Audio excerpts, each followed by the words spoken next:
start with a panel discussion. Topic, books as bridges, strengthening a fragile world through stories. We have some amazing authors with us in this room today. I would like to talk about all our speakers in this session. Firstly, we have Chitra Narayan. Chitra Narayan is a Delhi-based journalist and author with over 3 decades of experience and currently an editorial consultant with The Hindu Business Line. She has worked with leading publications such as The Economic Times, Business World, Business Standard, and Business Today, writing extensively on marketing, workplaces, leadership, travel, and hospitality. Her books include Table Talk, The Sona Story, From Oberoi to Oyo, The Fort Pupils, capturing stories across Indian businesses, hospitality, and education. Big round of applause, everybody, for Chitra Narayan. We have our another speaker, Deepa Kannan. Deepa, an allied functional medicine practitioner, Ayurvedic practitioner, author, and yogini at OHA Health, draws her integrative health approach from personal experience, raising a son with a rare adrenal disorder. She is part of the Your Story 100 Digital Influencers of 2020 and works at the intersection of functional medicine, Ayurveda, holistic well-being.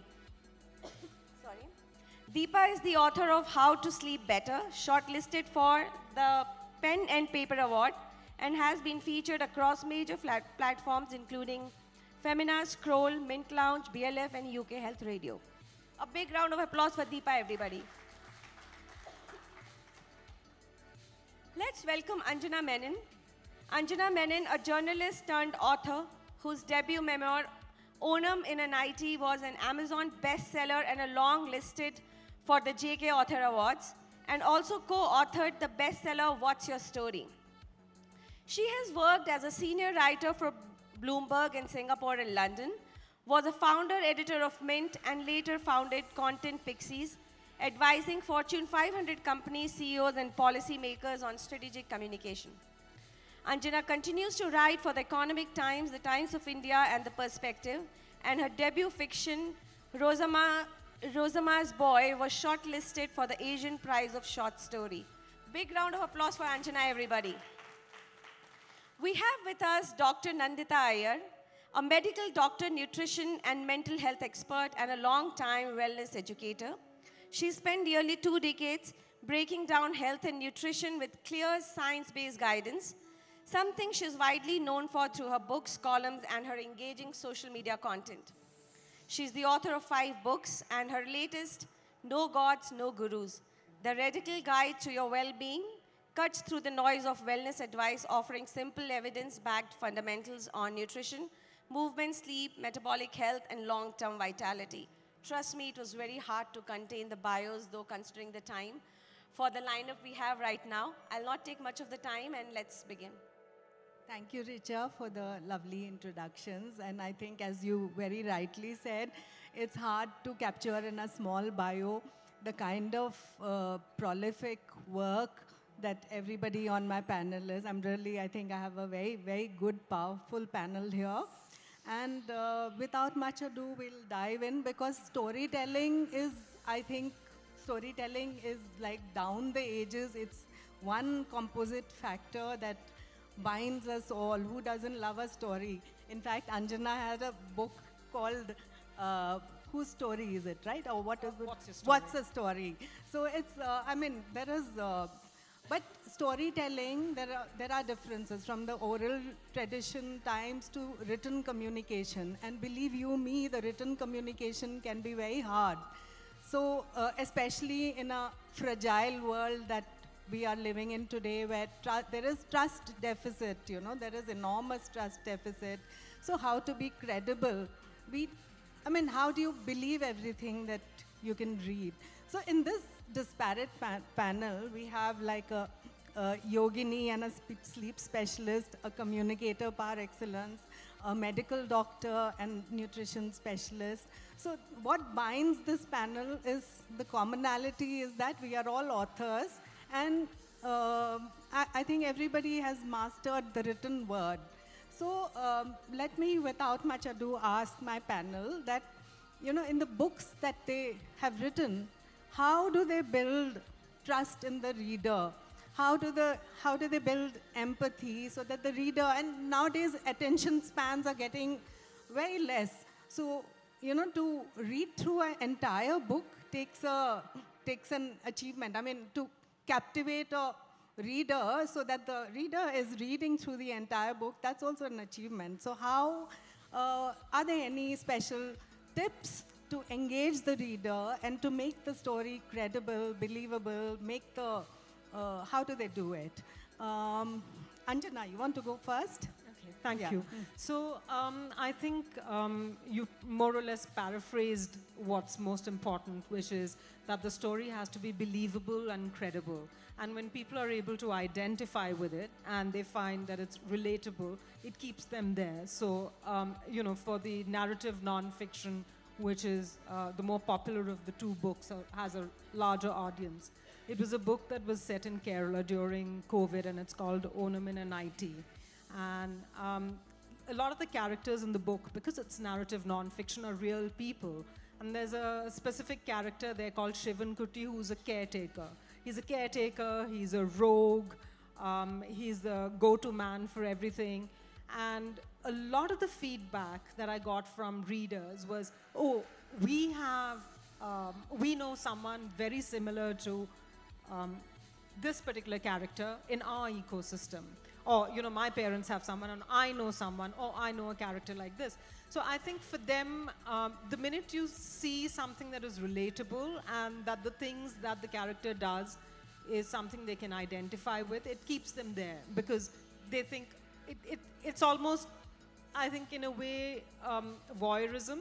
It's probably the reason a show like Big Boss is popular because people are sort of looking into another life, and then there are some parts of it that they can identify with. So I think it's kind of a lived life for them through the book. Lovely. Nandita, your subject is, you've been writing on nutrition and you are also busting myths. And I think in the sphere of health, the number of myths that are there. So in that particular domain, to bring a credible, believable, there's more because everything is contested today, heavily contested. How do you manage through your writings? And in your case, it's not just books alone. You're a powerful influencer on social media, and there also you use words. So how do you build trust and credibility? How have you done that? Yes, I think when it comes to health, the information that's coming in the current times is via so many channels. Earlier, people would, not feel well. They would go to their family doctor, and he would say, "Okay, do this, do that," or they would, if they are avid readers, they would have read something on that topic, or they'll be reading a book on heart health or whatever. And these were very measured sources of information coming in, and also from credible sources, because after all, a qualified doctor, a published author, this information has to go through a lot of filters and a lot of years of education and practice. It's not just someone waking up, putting a front-facing camera and rattling out anything, and nobody questions what their qualifications are, what their experience is. And all one requires is like good camera presence and confidence, and they can pretty much convince anybody for anything. So in the last 5-6 years, I've noticed one thing, like anything you say it causes cancer, that's bound to go viral. So you take non-stick, causes cancer. You are looking in the sun, you're going to get cancer. Like literally being alive is cancer. It's going to cause cancer. So when people put out information like this, and their following does grow very rapidly because somehow algorithms on all platforms seem to favor this kind of model very highly. I would get very frustrated as someone who's gone through a full-fledged medical education and progressed to study nutrition in detail and then mental health and then writing on food for the last 20 years. I would find this form of communication very annoying and very frustrating. And also because if you're speaking very moderate science-backed things, you will possibly get like 100 views. But if someone is saying completely unqualified information, fear-mongering, that's going to get like 1 million views. So it can get so frustrating. But I think also it's our duty, if you are in that field and you want to convey the right information, then you have to step up and, you know, fight that battle on that same So ground. that's why the books. Yeah, so that's why the books, and yeah. that's why earlier my social media was all mostly food content and recipes. But then I thought that, you know, given that I am qualified to fight this kind of misinformation, I should put out the right information out there. And sometimes it's by proper quoting studies and proper scientific kind of writing. And sometimes I do it also you know, in a fun way, like a parody series where I'm saying utter nonsense, which people actually believe in, because that is the kind of stuff that people are believing in these days. So if I say things like, you know, if you keep something in the full moon and have it, and it's going to prevent you from every possible disease in the future, and you know, that gets downloaded and shared on WhatsApp, and it's coming to my own family group that, wow, you're saying such good things. I said, no, but I'm not saying anything true. This is all bogus. So I feel like it also helps in saying things in a funny way sometimes, because sometimes you're too serious, and in this space of health and medicine and mental health, if you're always serious, then to grab the attention is also difficult, because it's a reasonably boring topic. So you have a hard time So, balancing which is why that. I'm also trying in that way to put things in a funny vein. And I have to put it in block letters there. It is a parody, because people are taking that seriously. And my serious content is not taken seriously. So, Wow, we have challenges. the times we live in, like she said, that you have to constantly be upping, and which is why the books are also, my earlier books were cookbooks, and now I decided to write a full-fledged book on health. Only because the kind of, even our parents are getting so much random information on WhatsApp, and they tend to believe that over, you know, what their own qualified medical daughter would be saying. So I feel it's the need of the time, and if we have to communicate it in the ways that it will reach the right audience. Yeah. And Deepa, you are, I mean, you are a yogini, which is practicing, I think, yoga therapy, and from that background to write a book, you know, very, and a book on an important topic like sleep. We are all, our circadian rhythms are all kind of gone for a sec. So, I mean, if you can talk about your journey of writing, and how do you, again, the topic is also building trust. So how do you do that, you know? First of all, thank you all for giving your time today. I think it's very precious to have you sit here and listen to us, and it just makes us feel grateful that our journey might in some way help somebody. So Nandita was talking a little bit about credibility, so I just wanted to tell my journey, because for me, a huge priority in my writing is to not polarize. For me, it's all about creating synergy and not moving away from polarity, because I think there's enough polarization, science, ancient wisdom. So for me, I had my feet in both these worlds for a very long time. And we've both lived in the Himalayas, and we've had extensive lived experience of this. And my journey actually is not just yoga. I was a yoga acharya for about 25 years, but after my divorce, I got married to my husband, and our child was born with this very rare adrenal disorder where he shriveled up, he became black in front of our eyes when he was about 3 weeks old, and we rushed into the emergency room, and they said, if you had come 2 hours later, he would have died. He was diagnosed with this condition called salt-wasting congenital adrenal hyperplasia, where they don't produce cortisol and aldosterone, which are vital hormones.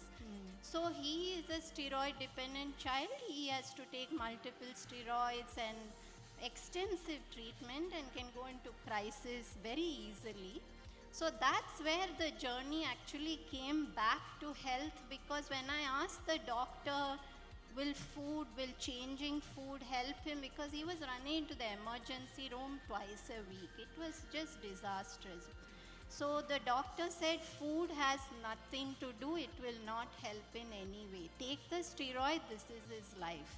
Now, obviously, this is very sad to hear because food plays a huge role, and it doesn't have to be medication or food. We're talking about a way where we can utilize different modality to give anybody the very best way to live their life. So that's how I came back to studying nutrition and this 3-year education into what is called functional medicine nutrition, which just uses food in a way that you support all the systems of the body.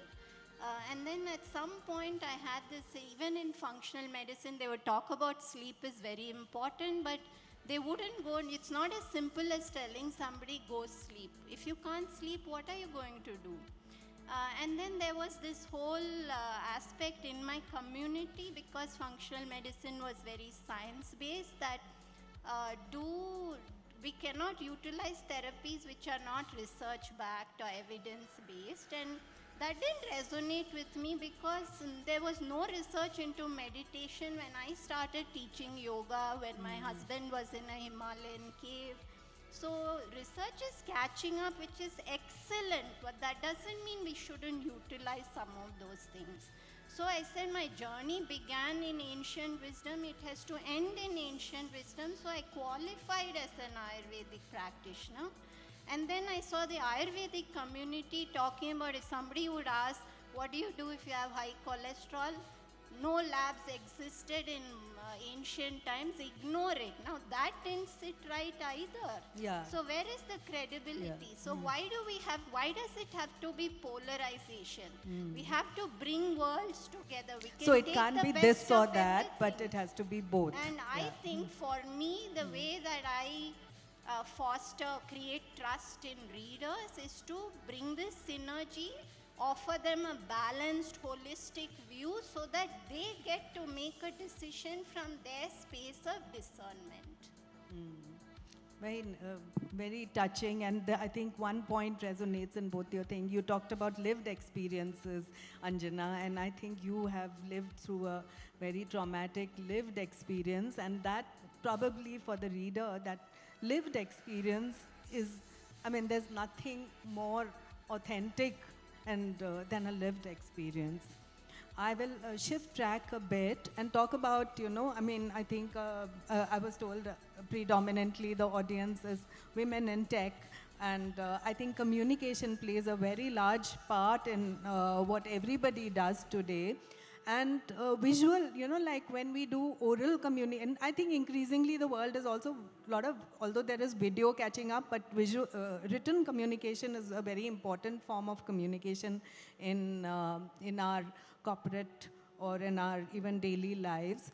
And for oral communication, there is, of course, the advantages of tonality. You can kind of gauge from the tone of voice if somebody is angry, somebody is, all kinds of things. But written communication has a challenge. So how do you bring a tonality? How do you bring, and also there's a very big scope, since all of us use WhatsApp a lot. We all tend to be a little more casual in our communication and all that. There's a lot of scope to be misunderstood. So how do you make sure that your communication is precise and it is like authentic, and it is, I mean, the tone is conveyed correctly? Any particular tips? Anyone wants to go first? Deepa? I think, Chitra, it's a lovely question because, recently I told my agent that I want to take a shot at writing fiction. And she said to me, stay in your zone. Your work is about non-fiction health, and don't come out of your zone. So I thought long and hard about it. I asked many people, what do you think? And then I said, look, this is coming from me intuitively. So, writing is not always that you sit down, get an idea, and then try and write it. Sometimes it happens fluidly. And I think it's very important to go with the flow. And so coming back to this is that I wrote my entire fiction, but I wrote it from a space of how do I bring in the principles of my non-fiction into my fiction? So we have clear evidence, as much as many people don't accept the impact of stressful trauma on health, there is evidence catching up that children growing up in dysfunctional homes have predisposition towards certain conditions, and certainly as somebody who lived with an alcoholic for 8 years who was abusive knows the impact of trauma. So I wanted to show how can you utilize fiction as a tool to show people that through the lens of fiction, all of these, how do you show somebody in the midst of stress, and how they go through life and using certain tools they get better. So I did that through fiction. So I signed up for a fiction writers retreat. I had already written the book, but there was this big a whole workshop on show, don't tell. And I think it comes back to this because there's a lot of nuance that can come into writing even though you can't see it. And we were asked to do things like they would give a random image or a video where there's music on the video, but how do you bring that communicate into that writing? music? So I think this is really an art of writing, and I feel that very often, I don't know if you agree with this, but anyone, that haven't you seen videos where it just doesn't do justice to the book? How many times have we seen that the book was way better than the movie, right? This is what is nuance in writing. The words can sing, Right. literally. If you're a skillful writer, the words can sing, whereas a movie can leave you cold. Exactly. And the same, I think, can carry through to different writing as well, that yes, it's probably easier to bring in music, thrilling music when something's about to happen, but how do you do that in writing is and it's an without art. peppering with too many adjectives. I come from a journalistic background, and every time I would use an adjective, it would be cut out. Anjana will relate to it, because the editor, concise. So yet you had to bring in color and be descriptive without overloading with adjectives. So Anjana, your take on... So I think, there are two parallel worlds in communication. One is the way a lot of the new generation consumes, which is short, which is snappy. And that, I think, is actually moving away to voice in a very big way. So, for example, I find that a lot of my messages that I get on WhatsApp are now just voice messages. If I want to know what the person has said, I have to open and listen to the message. I can no longer ignore it. So, similarly, if you look at where AI is now, because, a lot of the communication is going to be AI driven. I was doing this podcast. I do a podcast called The Nation Wants No More. It's a 6-minute podcast. It's a satire on news. I've just done one season of it. And because I was traveling a lot, I wanted to find a way to record it without having spend a lot of time re-recording in a recording environment. So I prepared a voice clone. I purchased software and I did a voice clone. And I think I trained it for less than 3 minutes. It must have been 4 or 5 sentences. And I really couldn't tell if it was my voice or someone else's. Wow. So I think because the technology is moving so fast in the area of voice, a lot of text is going to naturally shift towards voice. And some of the things that you spoke about, the tonality and all of that, will probably change exponentially. I think in another 3 or 4 years, text will probably be a thing of the past. And it's like the move from SMS to WhatsApp. In books, as a writer, my approach is very different. I just write from the heart. Oh yes, that's the best tip anyone can Yeah, give. and I feel if the writing is flowing for me, which is not to say there's no editing that happens on that writing, but if the writing is flowing for me and I'm able to maintain the flow, then it's following a certain thought pattern, and that's your neural network is wired a certain way. There is a natural flow to it, and I find that most people relate when the writing is conversational. So if you introduce a lot of heavy words, stodgy words, then you tend to lose the nuance and the tone. To keep it conversational is what and I've always maintained in a newsroom as well. don't use heavy words and, Yeah. you know, Use simpler write it, words, yeah. write it as someone would say it. That's a great tip. In fact, that's what nowadays I think there's something called like performative reading. People don't buy books and read silently in their heads, but it's like these you're sitting in Cubbon Park and reading, loud reading, performative reading. I think The Instagram, yeah. So the fix. written word is being read in a different way than maybe the author wanted to write it or something like that, right? Over to you, I'm Nandita. just going to piggyback on what Anjana said, because that's what I would have said anyway, is that once you've written a piece of anything, like you've written a few lines, it's always good to read it out and figure out if that's how you would talk to someone. So if you've said that although, therefore, and things that would never say in your conversations, then it's time to cut it out. So doing it the reverse way, when you're trying to write something, it's always good to imagine someone in front of you and how would you say that in very simple terms. And because I write on health and nutrition and stuff, which is essentially a boring topic, nobody, I'll be grateful when people actually pick up my book and start reading, because it's not written for entertainment.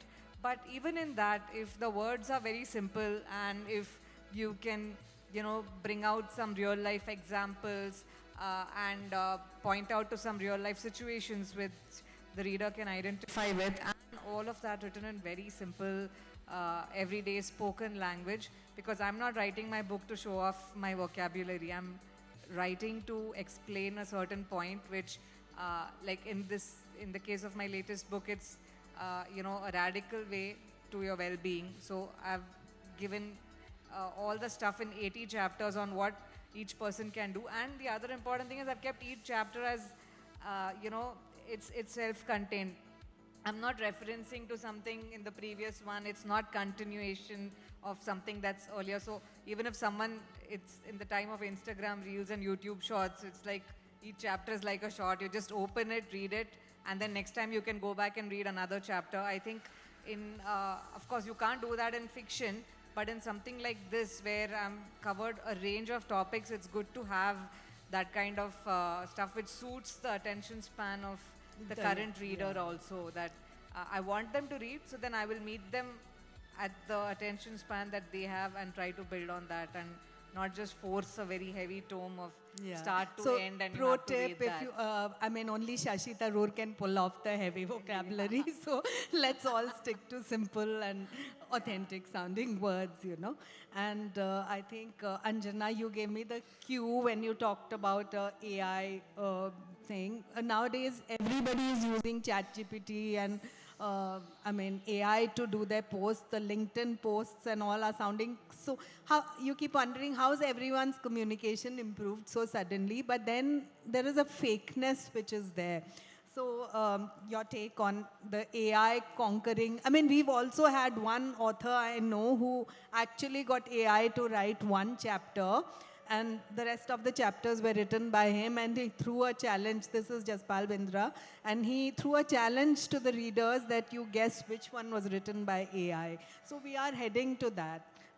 Your thoughts? Do you feel that do you feel it's a challenge or threatened with writing as one of your prime areas of expertise?